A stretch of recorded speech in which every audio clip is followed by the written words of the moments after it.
a crise existe e é grave. Como é que nós podemos provar que a crise existe e é grave? Em certo sentido, é algo muito simples. Basta que nós analisemos dados estatísticos. Por quê? Porque quando foi anunciado o concílio, quando foi anunciado as mudanças pós-conciliares, o que havia na igreja era um certo otimismo de que todas aquelas mudanças que seriam feitas e que estavam planejadas para serem feitas fariam com que a igreja desembocasse num período como que numa nova primavera, numa nova era de ouro. As mudanças que ocorreram levaram a igreja para uma era de ouro, sim ou não? O que vocês acham? Vocês acham que a igreja hoje, em 2025, ela está melhor do que estava em 1950? É esse o tipo de pergunta que nós precisamos nos fazer. E quando nós analisamos esse tipo de pergunta, a gente percebe que não, que hoje nós estamos no caos. Por exemplo, nós podemos analisar isso vendo a quantidade de sacerdotes, de seminários e de religiosos que havia antes da década de 1960 em comparação com hoje. Então pensem, por exemplo, na queda do número de sacerdotes. Para vocês terem ideia, em 1965 a França tinha 41 mil padres. Em 1965 a França tinha 41 mil padres. Em 2004 esse número caiu para 16.800.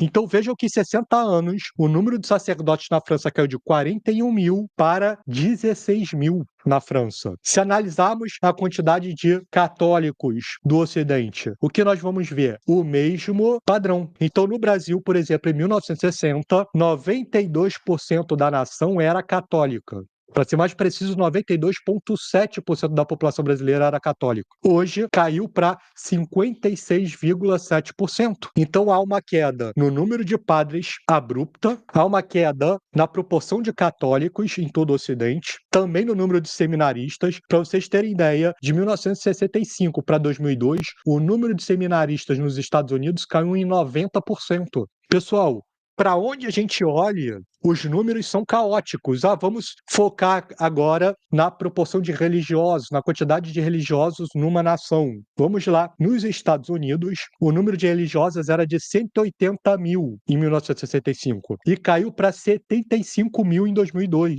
Gente, enquanto nos Estados Unidos, nesse período, a quantidade de habitantes na nação aumentou em 93 milhões de pessoas, no mesmo período, o número de religiosas diminuiu 100 mil. É muito grave. Se nós olharmos agora para os que ficaram, então nós vimos que a quantidade de católicos desabou, a quantidade de padres desabou, de religiosos, de seminaristas. Bom, vamos analisar agora quem ficou. Em 1958, 35% dos franceses assistiam à missa dominical. Hoje esse número é de menos de 5%. Então houve um êxodo completo em 60 anos de sacerdotes, seminaristas, religiosos e leigos, e quem ficou não vai mais à missa. Ou seja, nesses 60 anos nós vimos a maior queda de quantidade e qualidade de católicos da história. Então quando as pessoas dizem, sempre houve crise na igreja, elas não entendem que a atual crise, em termos de intensidade, em termos de universalidade, em termos de quantidade de heresias, ela supera com folga todas as outras crises somadas.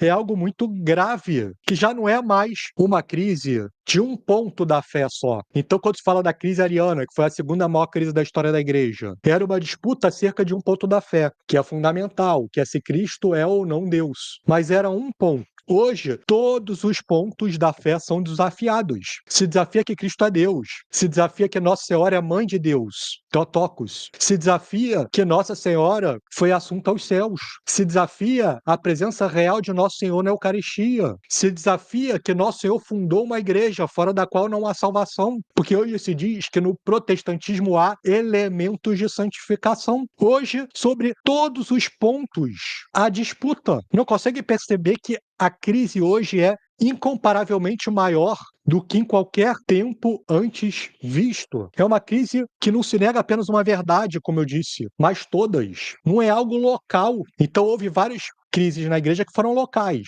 que envolveram um país. Então, por exemplo, houve o cisma da Inglaterra. Na Inglaterra, lá com Henrique VIII, fundou uma nova religião. Houve o cisma do Oriente. A atual crise, ela é universal. Várias crises no passado pegavam uma pequena parcela da hierarquia. Hoje, a crise pega praticamente toda a hierarquia. Então, a crise atual é universal sobre todos os pontos dos dogmas, é o chamado modernismo, como diz São Pio X, e pega a estrutura da igreja quase que completa. Vejam, gente, qualquer outra crise da história da igreja não se aproxima da atual. Vocês duvidam? Basta ler os 5 tomos da história da igreja que nós publicamos. Tá aqui. A versão em espanhol se chama Bach e as Tempestades, porque são 5 tomos voltados para as famílias e todas as histórias da igreja que existem aí. A mais fácil de ler e entender é essa, que existe no mercado, e ela tem um outro ponto positivo que é, ela foca nas grandes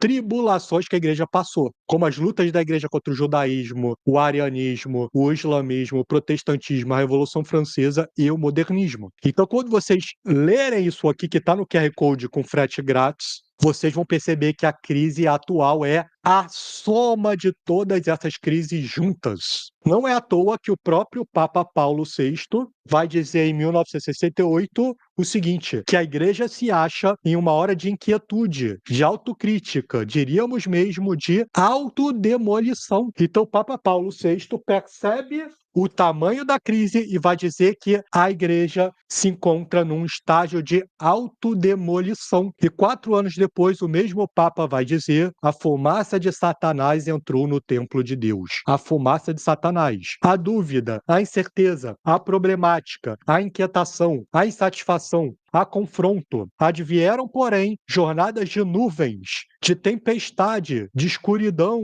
de busca e de incerteza. O que o Papa está dizendo aí? Ele está dizendo que estamos chegando num tempo de grande apostasia, que a gente vê nos números. Os números não mentem. Você tem uma queda de 50%, 60% de número de padres no mundo inteiro em 60 anos. E os que ficam muitas vezes são horríveis, tragicamente.